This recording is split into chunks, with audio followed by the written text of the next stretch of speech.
What's going on, guys? Welcome back to another episode of Nate Create. If you are new here, consider subscribing and turn on the bell. That would help me out tremendously.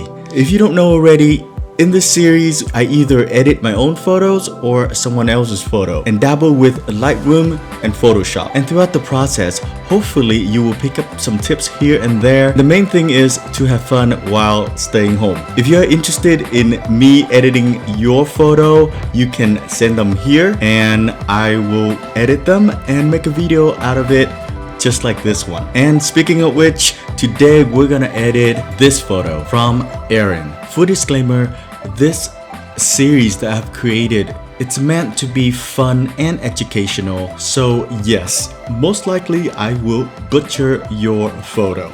So again, if you are brave enough, send in your photos and let's see how far I can take this. First, what I will do is go through, you know it, my presets, and I'm gonna go with this one here. So here's a quick tip on editing photos, that there is a huge contrast between the highlight and the shadow. So as you can see in the trees on top here, it's very bright.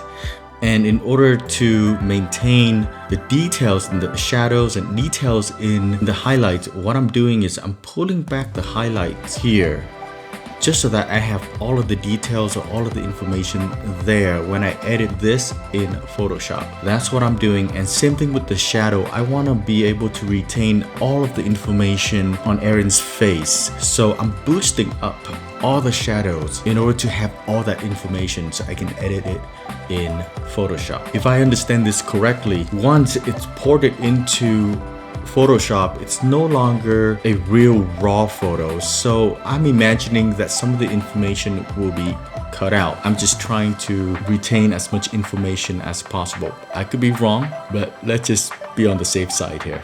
So once that's done, let's pop it right into Photoshop. I will duplicate this layer. Just gonna drag it into this plus sign here. Next step, I'm grabbing the select tool. It doesn't have to be 100% accurate, and just press this mask button down here. Okay, and then make sure you have the mask selected and hit Command I to invert the selection. So what we're doing is we're extracting out Aaron and we're gonna make adjustment to everything else around him. In order to make the mask show up, press the backslash key. Okay, and as you can see, I'm not doing 100% accuracy on this. This photo will be posted on Instagram, and with the compressions and the size, the amount of details, it won't be noticeable at all. So that's another thing that you want to keep in mind, is that where this photo is going to be presented. If this is going to be on a billboard or this is for a client, then of course you want to get into the nitty-gritty details. Awesome. Once that is done, selective color, one layer selected, and let's just play. I'm gonna play with the yellows, the greens, and this is where you can get really creative with this. And if you're going for this golden look, then there you go, you're pretty much set. However, I'm gonna go on the extreme side, so I'm just gonna speed up this process real quick. I'm also creating another selective color layer because I want to intensify this background. So the next step is I'm creating another selective color adjustment layer for Aaron. What I want to achieve here is change the boots to make it so that it's not green, a brighter blue jeans, and a little bit of blue into his shirt. Okay. Play around with the cyan and blues just to get to the color that I wanted. And here I'm just toggling between before and after. Just go down to the layer that has not been adjusted and hold down Alt and click on this eye here. You can see before and after. Already it's looking pretty nice. I dropped in a vibrance adjustment layer on just Aaron because I wanted to boost up all of his colors since the background is so vibrant. And then we're gonna take it another step further, is I'm dropping a channel mixer adjustment layer again just onto the subject. As much as this photo is quite unreal, I wanted to make it as realistic as possible. So by adding a little bit of red onto the channel itself, it feels like the reflection from the trees and everything else around him is casting the same color onto him. Versus if I don't, you're gonna notice that there's still a little bit of that green color cast because the original photo is green. And what we're doing is we're just adding more reds and orange onto him. So it seems as if the reflection of the orange and the redness is also reflecting on him. Subtle adjustments, I tell you, subtle adjustments. That's funny because I don't think there's any subtlety on this photo.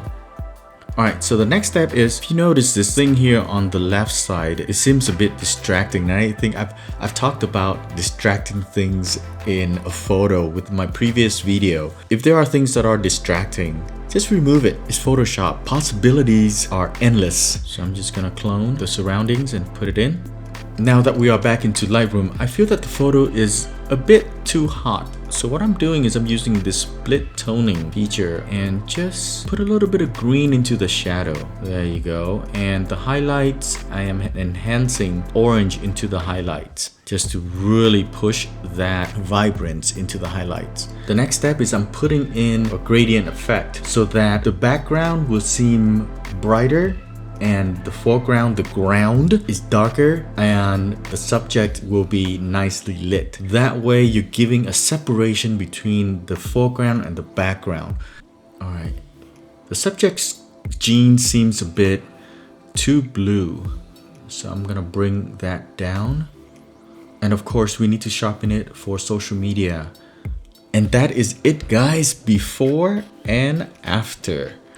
I hope you enjoyed this process as much as I do. I apologize in advance if I am going way too fast in these videos. These are not meant to be a full step-by-step tutorial. I can do that if you would like me to. Just let me know in the comment. If you enjoyed this video, please give it a thumbs up. That would help me out tremendously. If you are new here, consider subscribing. And on that note, stay safe, stay positive, and stay creative. I will see you in the next video. Bye bye.